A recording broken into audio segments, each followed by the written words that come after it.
শুধুমাত্র একটা নির্মাণ কাজ করার জন্য যেন নির্মাণ করা না হয়, এটাই আমার অনুরোধ। যে শুধু নির্মাণের জন্য নির্মাণ করা বা এটা কাজ করলেই সেখানে একটা কনস্ট্রাকশন হবে, কিছু লোক কাজ পাবেন, কিছু কাজ কমিশন পাবেন, কিছু এই পাবেন সেই পাবেন, সেটার জন্য না হয়। এটার জন্য আমি আমার পার্লামেন্ট পার্টির এমপিদেরও নির্দেশ দিয়েছি, পার্লামেন্টে আমি নিজে বলেছি, একনেকের মিটিংয়ে বলেছি, সব জায়গায় আমি এই কথাটাই বলি। আর সেরকম যদি কোনো প্রকল্প দেখি অবশ্যই আমি তা অনুমোদন করব না। যেটা আমার দেশের কাজে লাগবে, মানুষের কাজে লাগবে, আর যে প্রকল্পটা শেষ করলে পরে তার থেকে দেশ কিছু লাভবান হবে, মানুষ লাভবান হবে, আমাদের কিছু উপার্জন হবে, সেটাই আমরা দেখতে চাই। আর সেইভাবেই পরিকল্পনা করা, এটাই আমি চাই আপনাদের কাছ থেকে। ইতিমধ্যে আমরা এই গত 15 বছরে আমরা যে 2008-এ নির্বাচনে ঘোষণা দিয়েছিলাম, দিন বদলের সনদ, রূপকল্প 2021, 2020 সাল জাতির পিতার জন্মশতবার্ষিকী, 21 ছিল আমাদের স্বাধীনতার সুবর্ণ জয়ন্তী।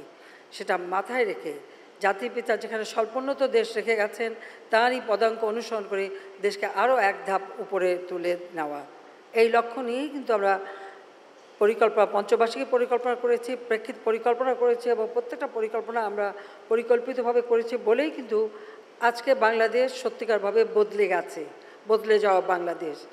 ডিজিটাল বাংলাদেশ গড়ে তুলব ঘোষণা দিয়েছিলাম, আজকের বাংলাদেশ ডিজিটাল বাংলাদেশ, আমরা তা করতে সক্ষম হয়েছি।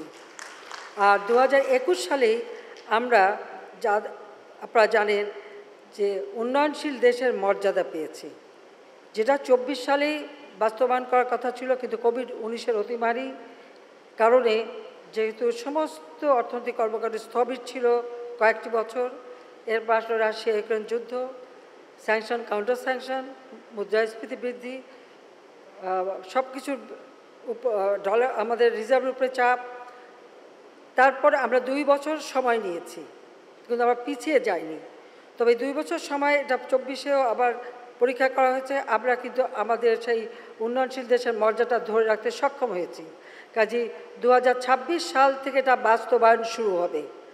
এখন থেকে আমাদের যথাযথ পরিকল্পনা নেওয়া, সেটা আমরা নিয়েছি, কিন্তু আমাদের ভবিষ্যতে আমরা কিভাবে এগিয়ে যাব, কারণ এখান থেকে যে সুযোগগুলি আমরা পাবো সেটা যথাযথভাবে আমাদের কাজে লাগাতে হবে।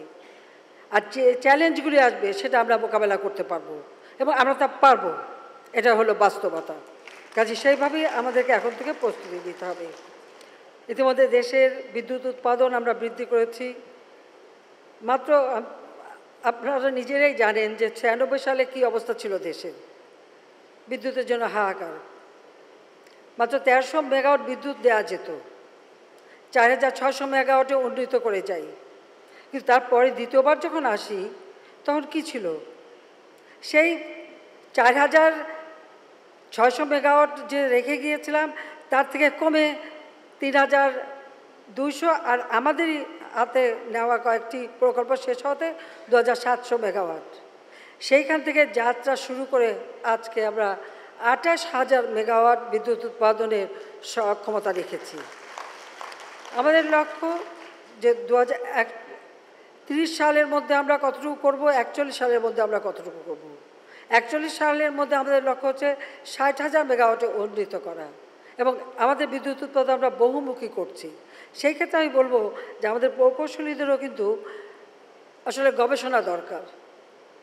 আপনাদের তো স্টাফ কলেজ করে দিয়েছি, আর আমাদের ইউনিভার্সিটি আছে, সেখানে একটু প্রকৌশলীদের আরও বেশি গবেষণা, এবং আমাদের কৃষি খাত থেকে কৃষি আমরা যান্ত্রিকীকরণ করছি, কারণ কৃষি উৎপাদন যদি আমরা 2 গুণ 3 গুণ বাড়াতে চাই তাহলে যান্ত্রিকীকরণ আমাদের করতেই হবে। আর তাছাড়া এখন যেহেতু মানুষের মাথাপিছু আয় বাড়ছে, শিক্ষার হার বেড়েছে, মানুষের কর্মসংস্থান বেড়েছে, এখন অনেক ক্ষেত্রে আমরা দেখেন কৃষিক্ষেত্রে শ্রমিক পাওয়া মুশকিল এবং অনেক বেশি খরচ।